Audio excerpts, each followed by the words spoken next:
internaute aujourd'hui sur Internet, c'est de la valeur ajoutée, du coup du simple, du pratique et du rapide.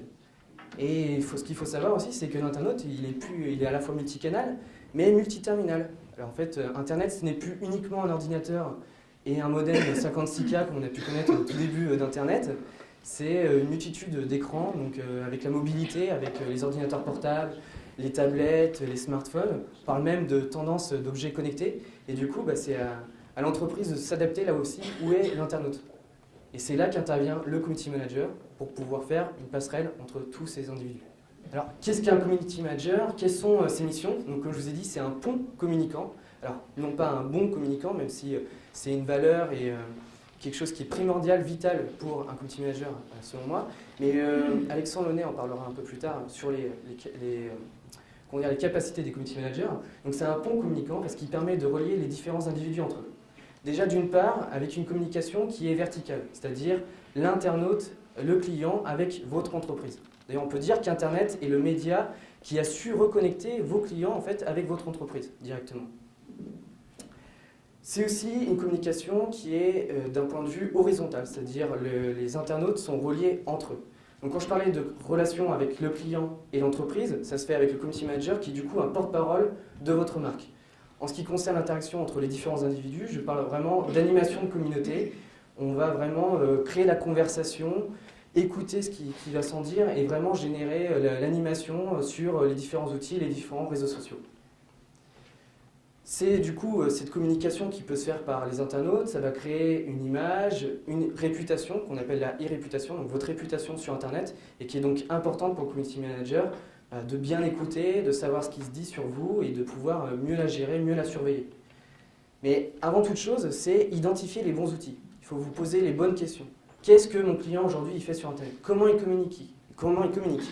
Avec qui? Comment? Pourquoi? C'est vraiment les questions primordiales et il ne faut pas être sur les réseaux sociaux parce que c'est une tendance ou une mode. Il faut vraiment y aller si on a un intérêt commercial, à la fois pour l'entreprise, mais aussi si on peut apporter une valeur ajoutée pour le consommateur, le community manager, et la personne la mieux à même pour générer du contenu et puis le diffuser auprès des différents réseaux.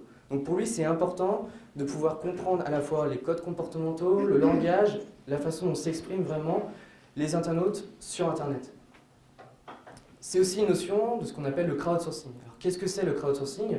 C'est le fait de se baser sur le contenu qui est généré directement par les utilisateurs sur Internet. Donc de pouvoir les utiliser comme des vrais ambassadeurs de la marque, parce que déjà d'une part c'est un contenu dont vous ne prenez pas le temps de réaliser, mais en plus de ça, ça permet de les revaloriser, mais aussi de générer un contenu qui est authentique, qui est vraiment fiable à la fois pour ses pairs, donc du coup les autres internautes. Parce que qui est-ce qui est le mieux pour communiquer, promouvoir votre marque que le client? Clairement, c'est comme un bouche à oreille qui est démultiplié sur Internet et qui est visible vraiment auprès du grand public. Donc le community manager, il est là pour écouter, pour analyser, faire des retours, des relais en interne auprès des différents services qui peuvent être concernés autour des produits. Et du coup, c'est un vrai relais interne à voir avec les différents services qui peuvent être concernés.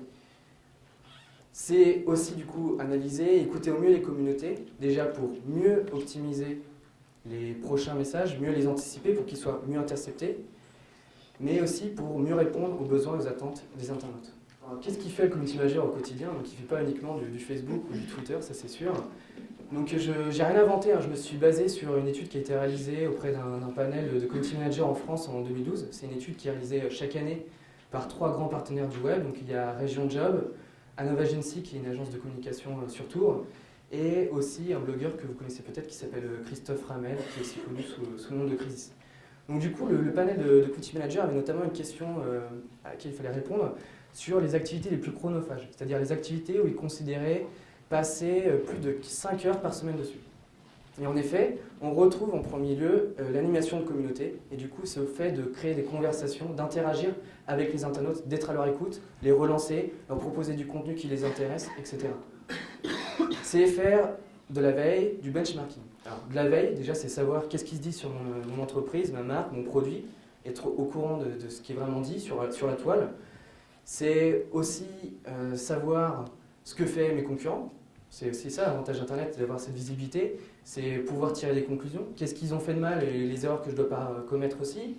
quels sont les avantages, de quoi je peux m'inspirer, et aussi regarder qu'est-ce qui peut se faire dans d'autres domaines d'activité, le tout en corrélation bien sûr avec votre clientèle cible.